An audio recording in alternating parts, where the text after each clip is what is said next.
Iran ಮೇಲೆ Israel America ದಾಳಿ ಮುಂದುವರೆದಿದೆ. ಈ ಯುದ್ಧ ಎಫೆಕ್ಟ್ ಇತರ ದೇಶಗಳ ಮೇಲೂ ಪರಿಣಾಮ ಬೀರಿದೆ. ಭಾರತದಲ್ಲಿ ಮಧ್ಯಪ್ರಾಚ್ಯ ದೇಶಗಳಿಂದ ಬರ್ತಾ ಇದ್ದ ಡ್ರೈ ಫ್ರೂಟ್ಸ್ ಆಮದಿನಲ್ಲಿ ಕೊರತೆಯಾಗಿದ್ದು, ಡ್ರೈ ಫ್ರೂಟ್ಸ್ ಬೆಲೆ ಕೂಡ ಹೆಚ್ಚಾಗುವ ಸಾಧ್ಯತೆ ಇದೆ. ಸದ್ಯ ರಂಜಾನ್ ಹಬ್ಬದ ಹಿನ್ನೆಲೆ ಡ್ರೈ ಫ್ರೂಟ್ಸ್ಗೆ ಬೇಡಿಕೆ ಹೆಚ್ಚಿದೆ. ಯುದ್ಧದ ಕಾರಣ ಇರಾನ್ನಿಂದ ಬರಬೇಕಿದ್ದ ಅಂಜೂರ, ಪ್ಲೇನ್ ಪಿಸ್ತಾ, ಖರ್ಜೂರ, ಮಸಾಲ ಪದಾರ್ಥ ಸ್ಥಗಿತವಾಗಿದೆ. ಇದರಿಂದ ಯುದ್ಧ ಮುಂದುವರೆದ್ರೆ ಮುಂದಿನ ದಿನಗಳಲ್ಲಿ ಡ್ರೈ ಫ್ರೂಟ್ಸ್ ಬೆಲೆ ಹೆಚ್ಚಾಗುವ ಸಾಧ್ಯತೆ ಇದೆ. ಅಂಜೂರ ಇದು ಮುಂಚೆ ನಾವು 1.5 ತಿಂಗಳ ಮುಂಚೆ ನಾವು ಎಲ್ಲ ಪೂರ್ತಿ ಏನೇನು ರಂಜಾನ್ ಹಬ್ಬ ಟೈಮ್ನಲ್ಲಿ ನನಗೆ ಐಟಮ್ ಬೇಕು ಅದು ಎಲ್ಲ ನಾವು ತರಿಸಿದ್ದೀವಿ. ಎರಡು ತಿಂಗಳ ಮುಂಚೆ ನಾವು ನನ್ನ ಆರ್ಡರ್ಸ್ ಎಲ್ಲ, ಯಾಕೆಂದರೆ ರಂಜಾನ್ ಹಬ್ಬ ಟೈಮ್ನಲ್ಲಿ ಬರೀ ನನ್ನ ಇಂಡಿಯಾನಲ್ಲಿ ಅಲ್ಲ ಸರ್, ಪೂರ್ತಿ ವರ್ಲ್ಡ್ನಲ್ಲಿ ಈ ರೆಕ್ವೈರ್ಮೆಂಟು ಬೇಕೇ ಬೇಕು. ಯಾವುದು ನಂದು ಇರಾನ್ ಐಟಮ್ಮು, ಅಂಜೂರ ಮತ್ತು ಬಾದಾಮಿ ಮತ್ತು ಖರ್ಜೂರ ಬರ್ತದೆ. ಇರಾನ್ದು ಮುಜಫ್ಫರ್ಪುರಿ ಖರ್ಜೂರ ಅಂದರೆ ಕಡಿಮೆ ಬೆಲೆ ಖರ್ಜೂರ, ವರ್ಲ್ಡ್ನಲ್ಲಿ ಫೇಮಸ್ಸು ಇರಾನ್ದು.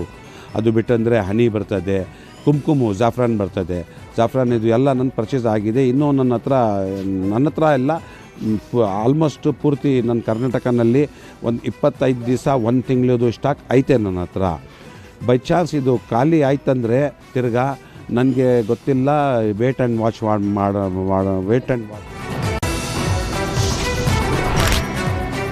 ರಾಜ್ಯದಲ್ಲಿ ಅಕ್ರಮ ರೇಷನ್ ಕಾರ್ಡ್ ಬಳಿಕ ಅಕ್ರಮ ರೇಷನ್ ಅಂಗಡಿಗಳು ಇರೋದು ಬೆಳಕಿಗೆ ಬಂದಿದೆ.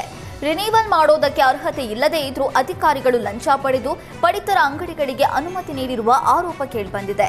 ಬೆಂಗಳೂರು ಉತ್ತರ ವಲಯದ 100ಕ್ಕೂ ಹೆಚ್ಚು ರೇಷನ್ ಅಂಗಡಿಗಳ ಅಕ್ರಮ ಬಯಲಾಗಿದ್ದು, ಅರ್ಹತೆ ಇಲ್ಲದೇ ಇದ್ರೂ ಅಧಿಕಾರಿಗಳು ಅನುಮತಿ ಕೊಟ್ಟಿರುವ ಪ್ರಕರಣ ಬೆಳಕಿಗೆ ಬಂದಿದೆ. ಬೆಂಗಳೂರು ಉತ್ತರ ವಲಯ ಆಹಾರ ನಿರೀಕ್ಷಕ ಕೆಂಪರಾಜು ವಿರುದ್ಧ ಲಂಚ ಪಡೆದು ರೇಷನ್ ಅಂಗಡಿಗೆ ಅನುಮತಿ ನೀಡಿರುವ ಆರೋಪ ಕೇಳಿಬಂದಿದೆ. ಒಂದು ರೇಷನ್ ಅಂಗಡಿಯಲ್ಲಿ ಕನಿಷ್ಠ 600 ಕಾರ್ಡ್ದಾರರನ್ನ ಹೊಂದಿರಬೇಕು. 600ಕ್ಕಿಂತ ಕಡಿಮೆ ಇದ್ರೆ ರೇಷನ್ ಅಂಗಡಿಗಳ ರಿನಿವಲ್ ಮಾಡೋದಕ್ಕೆ ಸಾಧ್ಯ ಇಲ್ಲ.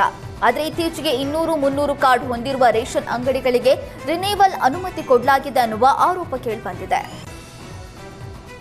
ಸುಮಾರು ಅಂಗಡಿಗಳಿರೋ ರೂಲ್ಸ್ ವೈಲೇಷನ್ ಈ ಕೋಆಪರೇಟಿವ್ ಸೊಸೈಟಿಗಳಲ್ಲಿ 3 ವರ್ಷದ್ದು ಆಡಿಟ್ ರಿಪೋರ್ಟ್ ಎಲ್ಲ ತೊಗೊಂಡು ರಿನಿವಲ್ ಮಾಡಬೇಕಾಗುತ್ತೆ. ಆದರೆ ಇವರು ಏನೂ ತೊಗೊಳ್ತಿದ್ದಂಗೆ ಹಂಗೆ ರಿನಿವಲ್ ಮಾಡಿರ್ತಾರೆ. ಆಮೇಲೆ 11(3) ಅಂತ ಹೇಳ್ಬಿಟ್ಟು ಗೌರ್ಮೆಂಟ್ ಆರ್ಡ್ರ್ ಇದೆ. ರಿನ್ಯೂವಲ್ ಮಾಡಬೇಕಾದ್ರೂ ಕಾನೂನು ಯಾವ ಥರ ಮಾಡಬೇಕು 113 ಪ್ರಕಾರ ಅದನ್ನು ಮಾಡಿಲ್ಲ ಇವರು. ಇದು ಏನಾಗುತ್ತೆ ಅಂದರೆ ಜನಕ್ಕೆ ನಾಳೆ ಬೆಳಿಗ್ಗೆ ರೇಷನ್ ಸಿಗೋದಿಲ್ಲ, ಆ ಥರ ಆಗುತ್ತೆ. ಉತ್ತರ ವಲಯದ ಮಾತ್ರ ತೊಗೊಂಡಿದ್ದೀನಿ, ಬೆಂಗಳೂರು ಉತ್ತರ ವಲಯದಲ್ಲಿ ಮಾತ್ರ ನಾನು RTI ಹಾಕ್ಬಿಟ್ಟು ತೊಗೊಂಡಿದ್ದೀನಿ. ಅದ್ರ ಪ್ರಕಾರ ನಾನು ಮಾತಾಡ್ತಾ ಇದ್ದೀನಿ. ಅಂದರೆ 100ಕ್ಕೂ ಹೆಚ್ಚು ನ್ಯಾಯಬೆಲೆ ಅಂಗಡಿಗಳಲ್ಲಿ ಅನ್ಯಾಯ ಆಗಿದೆ, ಅಂಗಡಿಯವರಿಗೂ ಅನ್ಯಾಯ ಆಗಿದೆ.